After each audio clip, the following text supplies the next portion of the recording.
It was not easy, and especially, you know, and I don't know, I don't want to jump ahead as far as like what has changed, but for me, the biggest thing that has changed is the finances. We were poor, period. Right? You paid for my degree. There was no other money allocated to, you know, Living.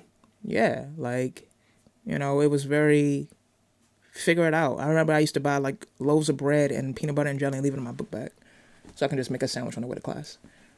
Damn. You know what I mean? Like, it used to be wild, you know? But anyways, Nah, I'll let you ask your questions because no, I'm no. going to go down a deep end rabbit hole. No. PTSD. This is all great, and we're trying to avoid the PTSD, but you do mention, you know, a lot of things there. I went to a D1 school too, and I was on the other side of that. I have friends who, you know, ran track.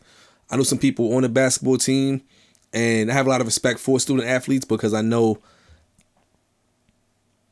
when you're on the outside, you just don't know how hard they're working, right? You just don't realize how much they have to do. And I was at a mid-major, and it was still going hard. So I can only imagine how much more intense it is at a Big East school.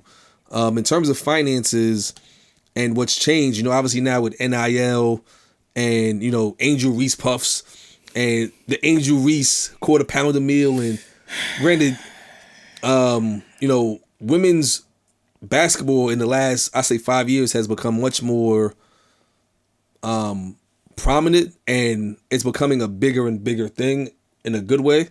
But I do want to ask, how do you think the NIL would have benefited your era and your generation, where so many women who played basketball, I think back to even Sanaa Lathan 11 basketball, right? Like she had to carry and go to like Spain, and then Omar Epps got hurt and she moved back, and it wasn't a right. Yeah. But she didn't have the money, right? And then it sounds like you had a very similar story. You had to play overseas. Even now, women in the WNBA, a lot of them spent half the year overseas. That's how Brittany Griner wound up getting locked up in Russia.